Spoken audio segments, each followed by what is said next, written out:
সবাই কেমন আছো? আশা করছি ভালো আছো। আমিও খুব ভালো আছি। Welcome to Bengali blogger Sonali. Welcome একটা নতুন ভিডিও নিয়ে। আমি সকালবেলা উঠে একটু মাথা ঘষে নিয়েছি।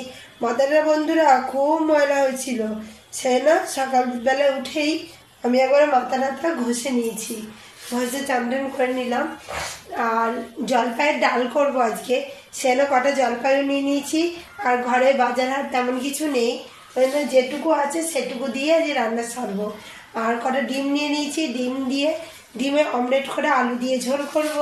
আর জলপাইগুলো তোমাদের দেখায়। এখানে ভাত হয়ে গেছে, আর এখানে আমি ডাল চাপিয়ে দিয়েছি, ডালের সিটি মারছে। আর এখানে দেখো জলপাইগুলো কেটে নেবো। এই জলপাই কিন্তু খেতে খুব ভালো লাগে। দেখো জলপাইগুলো আমি কেটে নেবো, এখনো পর্যন্ত কাটা যাবে এরকম ডাক সহ। জলপাই কিন্তু তেলও বন্ধুরা বানানো যায়, খেতে খুব সুন্দর হয়। তা যাও জলপাইগুলো কেটে নিই। আর সবজি বাজি তেমন কিছু নেই, ডালটা করবো জলপাই দিয়ে।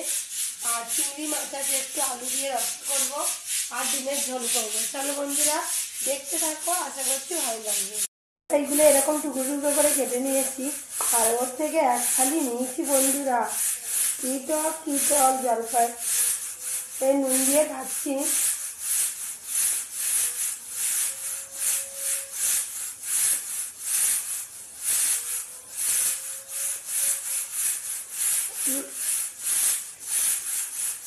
এরকম টুকরো করে নিয়েছি, তাহলে ডালের সঙ্গে গলবেটা ভালো।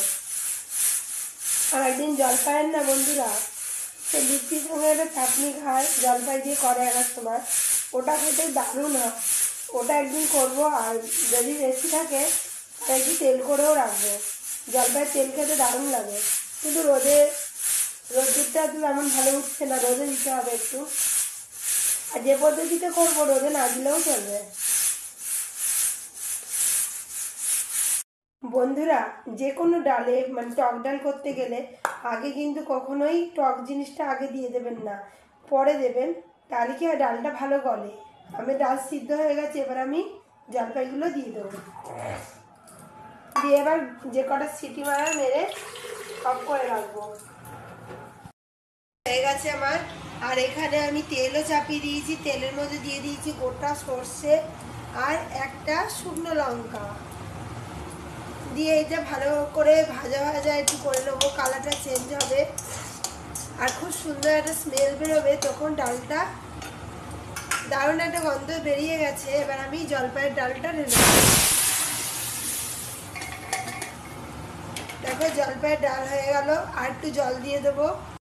বন্ধুরা কিচ্ছু খেতে ইচ্ছে করছে না, ওই জন্য ভাবলাম আজ একটু টক ডাল করি, টক ডালটা খেতেও ভালো লাগবে। আর দেখো নতুন লাইট লাগিয়েছি, নাহলে খুব অন্ধকার হচ্ছিল রান্নাঘরটায়, ওই জন্য লাইটটা চেঞ্জ করলাম। দেখো এখন আর পরিষ্কার দেখতে পাবে। আর চলো ডালটা নামিয়ে ফেলবো, ডালটা হয়ে গেলে তারপরে চিংড়ি মাছ দিয়ে আলু দিয়ে রসাটা করে নেবো। এবার আমি আবার কড়াই চাপিয়ে দিয়েছি, চিংড়ি আলু রসা করবো। তা মশলাও আমি রেডি করে নিয়েছি, জিরে ধনে হলুদ গুঁড়ো লঙ্কার গুঁড়ো সব কিছু যা যা মশলা নিয়ে নিয়েছি। আর এখানে পেঁয়াজ রসুন একটু আদা বেটে রেখেছি। তা চলো তেলটা খুব গরম হোক, তারপরে আমি আলুগুলো দিয়ে দেবো। ধুয়ে রোদে দিয়েছিলাম, শুকিয়েও এসছে প্রায়। জানি না প্রচুর গন্ধ ছিল, কেমন কেরোসিন গন্ধ, যে কোনো রান্নায় দিচ্ছিলাম রান্নায় গন্ধ হয়ে যাচ্ছিলো, সেজন্য ভাবলাম ধুয়ে দিই। এই দিকটা একটু ভিজে ভিজে আছে, এগুলো শুকিয়ে যাবে, রোদ্দুরটা দিয়ে দিই।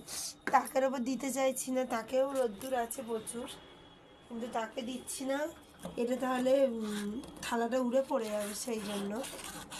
তা চলো আবার রান্নাঘরে যাওয়া যাক। আলু চাপিয়ে এসছি, চিংড়ি আলুর রসা আমি কুকারে চাপিয়ে দিয়েছি, কুকারে চাপিয়ে দেবো, তাড়াতাড়ি হয়ে যাবে। আর কড়াইতে প্রথমে কষিয়ে নিয়েছি ভালো করে, দিয়ে এরকম চাপিয়ে দিয়েছি, পুরো মাংসের মতো খেতে হয় চিংড়ি আলুর রসাটা। তা চলো ঢাকা দিয়ে। রান্না করা সব কমপ্লিট হয়ে গেছে, তোমাদের দেখাই কি কি রান্না করেছি। করে ডিমের ঝোল করেছি, এখানে তো জলপাইয়ের ডাল করেছি, আর এখানে চিংড়ি আলুর রসা কুকারে করে চাপিয়েছিলাম। দেখো পুরো মাংসের মতো দেখতে হয়েছে। তা দিয়ে 3 রকমের পদই রান্না করেছি। আর রাতে দেখি, রাতে বড় ঠাকুরের মন্দিরে ওখানে খাওয়ার নেমন্তন্ন আছে, রাতে আর কিছু হবে না হয়তো, তোমাদের গেলে অবশ্যই ওখানটা দেখাবো। আমরা বড় ঠাকুরের পুজোর প্রসাদ খেতে এসেছি। কীরকম লাইন পড়েছে দেখো, আর কখন যে লাইন ভাঙবে যাবো আর ঠিক নেই। লাইন আবার এতটা এসে দাঁড়িয়েছে, আর চারিদিকে ভিড়, কখন লাইন হবে, 9টা বাজবে। না রে, ওপরে খাওয়া খাওয়া না, বসেছি, ঠান্ডা হয়েছে।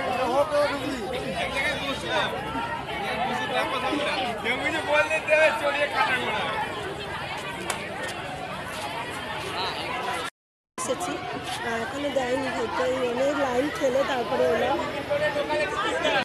জল দিয়ে গেল সবার জন্য, পাতা দিয়েছে আর জল। এবার খাবার আসবে, গেছে সবাইকে, ফ্রাইড রাইস আসবে, গেছে সবাইকে।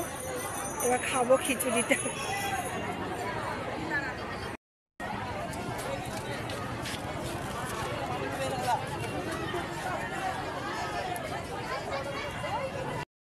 ফ্রাইড রাইস দিয়েছে, ফ্রাইড রাইস খাবো। ফ্রাইড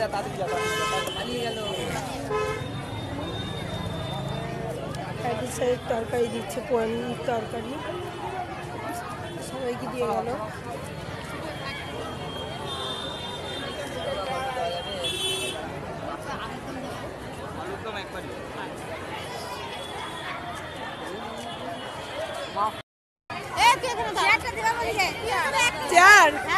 দাঁড়িয়ে থাকো, এখানে দাঁড়াও।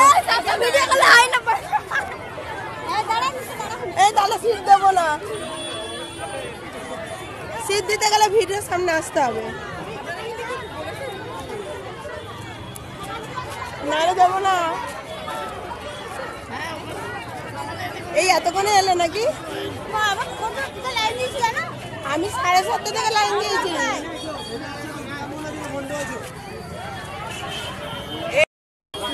দিয়েছে, এদিকে কত লোক দেখো, এখনো অনেক লোক খেতে বাকি। দেখা গেল চাটনি আর বোঁদে দিয়ে গেল,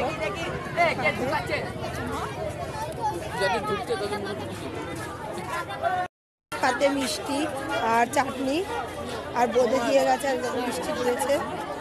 তা চলো খাওয়া শেষ করি। বলেছে হয়ে গেল বন্ধুরা, এখনো বিশাল লাইন, তোমাদেরকে দেখাই, দেখো দেখো এখনো। আর এই যে আমার ছেলে,